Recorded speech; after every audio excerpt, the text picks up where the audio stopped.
Hello students, BSc final year की इस class में आपका स्वागत है। मैं कई बार आपको अब तक 6 लेक्चर्स आपको भेज चुका हूँ। न्यूक्लियर फिजिक्स में पहली यूनिट जिसमें नाभिकीय गुणों के बारे में अध्ययन किया जा रहा है। आप में से कई विद्यार्थियों के मैसेज मेरे को व्हाट्सएप के ज़रिए मिल रहे हैं, रिएक्शंस मिल रही हैं, इनके लिए धन्यवाद। आपको जब भी कोई प्रॉब्लम आए तो आप निश्चित रूप से व्हाट्सएप के ज़रिए आप मेरे से बात कर लें, अपनी प्रॉब्लम रख दें। मैंने रदरफोर्ड एक्सपेरिमेंट से संबंधित कुछ न्यूमेरिकल्स भी आपको पीडीएफ के रूप में भेजे थे। अपेक्षा करता हूं कि आप लोगों ने उनको हल किया होगा। इसके अलावा जितना भी लेक्चर में जो पढ़ाया जाता है आपको, उसके नोट्स के रूप में जो कुछ यहाँ मैं लिखता हूँ, समझाता हूँ, उसका पीडीएफ भी सेम डे उसी समय आपको भेजा जाता है। तो आप रेगुलर मेरे इन वीडियोस को, पीडीएफ्स को पढ़ते रहें। चूँकि ये कोरोना काल है, संकट का समय है, निश्चित रूप से ये भी ख़त्म होगा और फिर हम लोग एक दूसरे के सामने मुखातिब होंगे, तब आपकी क्लासरूम टीचिंग रेगुलर स्टार्ट होगी। विद्यार्थियों, ये जो संकट का समय है, इसमें हम लोग केवल यूट्यूब चैनल आईटी के माध्यम से ही पढ़ाई कर रहे हैं, मिल रहे हैं। आप सभी विद्यार्थी अपने इस चैनल को सब्सक्राइब भी कर लें, जिससे जो भी वीडियो आए उसका आप तुरंत आपको पता लग जाए। इसके अलावा जितने भी वीडियोस और क्लासेस मेरी हैं वो अकॉर्डिंग टू टाइम टेबल के हैं। कॉलेज का जो टाइम टेबल है उसी के मुताबिक हैं। वीक में 3 दिन की क्लास थर्ड ईयर की होती है और उसी के अनुसार 3 दिन आपको ये मेरे वीडियोस बराबर मिल रहे हैं। चुंबकीय गुणों में हम लोगों ने रदरफोर्ड स्कैटरिंग और इससे संबंधित नाभिक से संबंधित कुछ गुणों का अध्ययन किया, जिसमें प्रचक्रण आदि है। आज फिर नया lecture, that is the lecture 7 start करेंगे। ओके विद्यार्थियों, 7वें लेक्चर में नाभिकीय चुंबकीय आघूर्ण क्या होता है इसके बारे में हमें देखना है। चुंबकीय आघूर्ण शब्द आप लोगों ने पढ़ा था एटम के लिए, परमाणु के लिए। क्योंकि हम ये जानते हैं कि परमाणु में आवेशित कण इलेक्ट्रॉन है और ये आवेशित कण कक्षीय गति कर रहा है, और जब भी कोई आवेश गतिमान अवस्था में होता है तो उस पर एक चुंबकीय क्षेत्र, उसके कारण एक चुंबकीय क्षेत्र उत्पन्न होता है। ऐसा बायो-सावर्ट के नियम में भी हम लोग देख चुके हैं। बायो-सावर्ट लॉ आप लोग पढ़ चुके हैं, जिसमें कि जब कोई आवेशित कण v वेग से गति करता है या किसी धारावाही तार में धारा प्रवाहित होती है, यानी कि उसमें आवेश का प्रवाह होता है, तो चुंबकीय क्षेत्र उत्पन्न होता है और ये चुंबकीय क्षेत्र इसमें बहने वाली धारा के समानुपाती होता है, यानी कि आवेश में प्रवाह की दर के समानुपाती होता है। तो इसी प्रकार से परमाणु के अंदर यहाँ नाभिक और इसके चारों ओर इलेक्ट्रॉन जो कि आवेशित कण है, और आवेशित कण यदि गति कर रहा है तो इसमें परमाणुवीय धाराएं उत्पन्न होती हैं, और जब परमाणुवीय धाराएं उत्पन्न होंगी तो चुंबकीय क्षेत्र भी उत्पन्न होगा, और उस चुंबकीय क्षेत्र से संबंधित आघूर्ण का नाम चुंबकीय आघूर्ण होता है। परमाणु का चुंबकीय आघूर्ण, ये आप लोग पिछली क्लासेस में पढ़ चुके हैं। इस चीज़ को अपन इस तरह से एक्सप्लेन करते हैं कि यदि कोई आवेशित कण गति करता है तो चुंबकीय क्षेत्र की उत्पत्ति होती है, और परमाणु में आवेशित कण यानी कि इलेक्ट्रॉन की कक्षीय गति भी है और चक्रण गति भी है। तो इन दोनों के कारण परमाणुीय चुंबकीय आघूर्ण यानी कि म्यू एल और म्यू एस ये दोनों ही उत्पन्न होते हैं। चुंबकीय आघूर्ण म्यू आवेशित कण की कक्षीय गति में जब होता है तो उस समय के उत्पन्न होने वाले कोणीय संवेग यानी कि एल के समानुपाती होता है। चुंबकीय आघूर्ण it is directly proportional to angular momentum, mu is proportional to l. ये होता है कि चुंबकीय आघूर्ण का मान कोणीय संवेग के समानुपाती होता है। इस प्रोपोर्शनलिटी साइन को खत्म करने के लिए हम इलेक्ट्रॉन के केस में लेते हैं mu l is equal to minus e upon two m into l. ये नेगेटिव साइन इलेक्ट्रॉन के ऋणात्मक आवेश के कारण लिखा गया है। प्लांक की परिकल्पना के अनुसार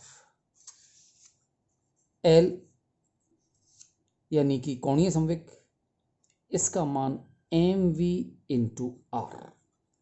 रैखिक संवेग का आघूर्ण कोणीय संवेग होगा और प्लांक की परिकल्पना के अनुसार इसका मान h अपॉन 2 का पूर्ण गुणज होता है।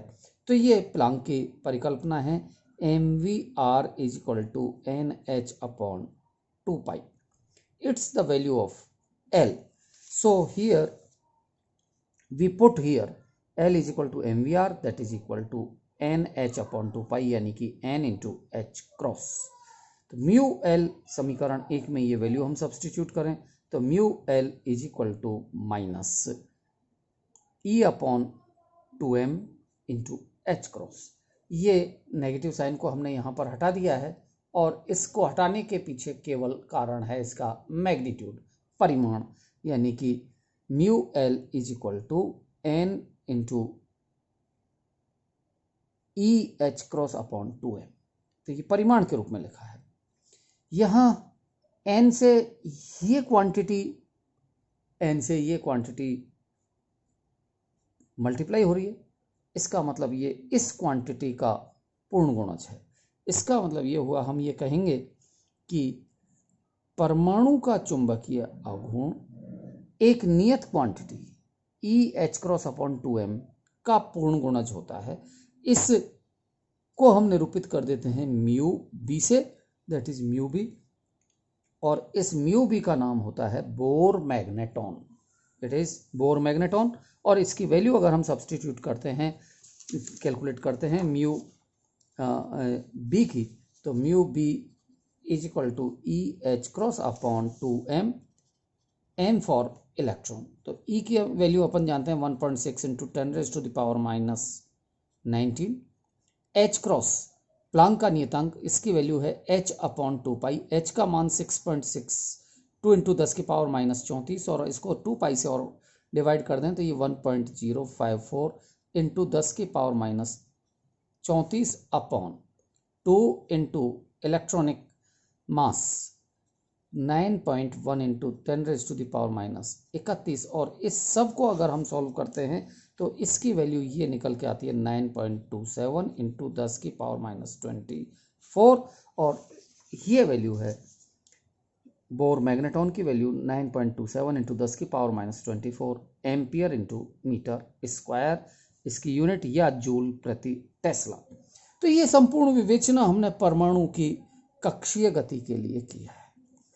हम बात करना चाह रहे हैं नाभिक के लिए कि नाभिक का चुंबकीय आघूर्ण क्या होगा, क्यों होगा। ये वाला जो चुंबकीय आघूर्ण हम लोगों ने पढ़ा है या इसके बारे में हमने जो प्रीफेस देखा है, इसका भूमिका बनाई है, तो ये भूमिका तो केवल इलेक्ट्रॉन की कक्षीय गति या इलेक्ट्रॉन की स्पिन गति या परमाणु में इलेक्ट्रॉन की गति के कारण चुंबकीय आघूर्ण का मान है। हमें नाभिक के लिए पढ़ना है। तो विद्यार्थियों, नाभिक में जैसा कि आप लोग जानते हैं, नाभिक में प्रचक्रण गति के कारण कोणीय संवेग उत्पन्न होता है। तो एनी हाउ अगर कोणीय संवेग उत्पन्न होगा, एल क्रिएट होगा, तो mu is proportional to l. कोणीय संवेग है तो म्यू उत्पन्न होगा। म्यू का मतलब नाभिकीय चुंबकीय आघूर्ण। तो नाभिक में प्रचक्रण गति के कारण कोणीय संवेग उत्पन्न होता है और इस कारण नाभिक में भी चुंबकीय आघूर्ण म्यू एल उत्पन्न होगा जो प्रचक्रण कोणीय संवेग के समानुपाती होगा। इससे जैसे हमने उधर कैलकुलेट किया है तो उसी प्रकार से वहां तो बोर मैग्नेटॉन प्राप्त हुआ था, यहां हमें प्राप्त होगा वो न्यूक्लियर मैग्नेटॉन, नाभिकीय मैग्नेटॉन, यानी कि चुंबकीय नाभिकीय चुंबकीय आघूर्ण का मापन नाभिकीय मैग्नेटॉन में किया जाएगा और नाभिकीय मैग्नेटॉन की value mu N is equal to e h cross upon 2 MP। और यहां परमाणु के केस में, परमाणु में इलेक्ट्रॉन के लिए mu B is equal to आया था e h cross upon 2 ME, ये इलेक्ट्रॉन की गति के लिए और ये नाभिकीय कण यानी कि प्रोटॉन की गति के लिए। तो मास जो आएगा वो किसके लिए होगा, ये प्रोटॉन के लिए मास होगा और इसका वैल्यूज हम सब सारी की सारी सब्सटीट्यूट करें उसी प्रकार से जैसे इलेक्ट्रॉन में मैंने अभी आपको बताया था इलेक्ट्रॉन के लिए, तो that is E means 1.6 × 10⁻⁻19, H cross it's value and 2 और MP यहाँ पर नाभिकीय कण यानी कि प्रोटॉन का द्रव्यमान है और इस द्रव्यमान की वैल्यू होती है 1.67 × 10⁻27 kg। तो ये वैल्यू हमने यहाँ पर पुट की, इसको जब हल किया तो ये आया 5.05 × 10⁻27 जूल प्रति टेस्ला, जबकि इलेक्ट्रॉन की गति के केस में ये मान परमाणविक बोर मैग्नेटॉन की वैल्यू आती है 9.27 × 10⁻24 और इट्स वैल्यू इज 5.05 × 10⁻27। तो ये बोर मैग्नेटॉन के स्थान पर यहाँ हम लेंगे न्यूक्लियर मैग्नेटॉन और इसकी वैल्यू बोर मैग्नेटॉन से कम होती है, इसलिए नाभिक का चुंबकीय आघूर्ण। अब उस फॉर्मूले में हम पुट करें तो चुंबकीय आघूर्ण mu l is equal to e upon 2 MP, electron के द्रव्यमान के स्थान पर प्रोटॉन का द्रव्यमान, इंटू एल। और एल की वैल्यू हम लोग देख चुके हैं पिछले लेक्चर में, एल स्पिन एंगुलर मोमेंटम यानी कि प्रचक्रण कोणीय संवेग और इसका मान जे इंटू जे ये वैल्यू होगी।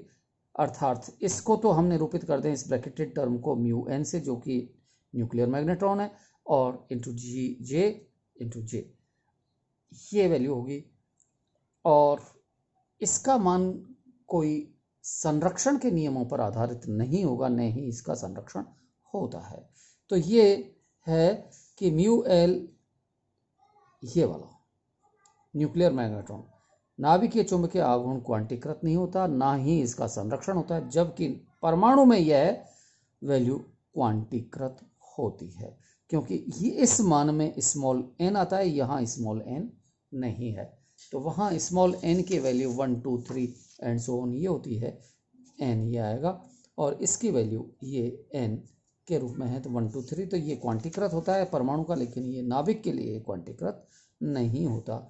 इसका कारण है कि हाइजेनबर्ग का अनसर्टेनिटी प्रिंसिपल है जिसके अनुसार म्यू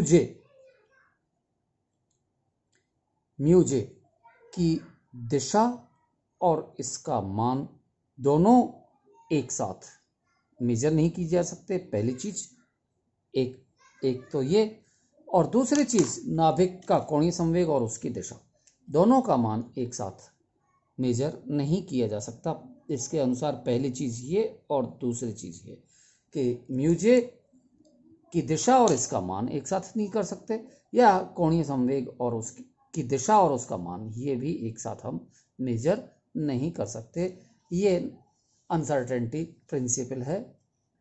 तो अनिश्चितता सिद्धांत के अनुसार ऐसा होता है। इस कारण से नाभिक का चुंबकीय आघूर्ण क्वांटीकृत नहीं होता है। जीजे ये एक विमाहीन राशि है और इसकी वैल्यू ऊपर समीकरण 1 से, इस वाले समीकरण से जी जे इज इक्वल टू ये म्यू एन और जे का भाग लग जाएगा, इधर डिवाइड हो जाएंगे, तो ये value g J is equal to this much, समीकरण 1 से। प्रोटॉन्स के लिए जी जे का मान ये होता है, म्यू जे का मान ये है, और इसी तरह से न्यूट्रॉन के लिए जी जे का मान इस रूप में होता है तो ये जो वैल्यूज़ हैं न्यूट्रॉन के लिए नेगेटिव शो करता है, और ये इसका मतलब कारण ये है कि प्रोटॉन तो सिर्फ प्रोटॉन ये पॉजिटिव है, इसका मतलब इसके घटक, प्रोटॉन के घटक धनात्मक है, और यहां ये नेगेटिव है। तो इसका मतलब ये है नेगेटिव होने का कारण कि इसमें पॉजिटिव भी है और नेगेटिव भी है, और ये चीज़ें इनको बनाने में होती हैं कि नाभिकीय कण जैसे कि प्रोटॉन और न्यूट्रॉन, ये प्रोटॉन और न्यूट्रॉन किस प्रकार के कणों से बने होते हैं? नाभिकीय कण हैं प्रोटॉन। तो प्रोटॉन और न्यूट्रॉन ये क्वार्क से मिलके बनने होते हैं, इनका कंपोजिशन क्वार्क होते हैं, और इन क्वार्क्स में ये पॉजिटिव टाइप के होंगे और इन क्वार्क्स में ये पॉजिटिव भी होंगे और नेगेटिव भी होंगे। इस कारण से म्यूजे और जीजे का मान न्यूट्रॉन के केस में ऋणात्मक होता है। तो ये विद्यार्थियों आज नाभिकीय चुंबकीय आघूर्ण का एक सिंपल आइडिया था। धन्यवाद।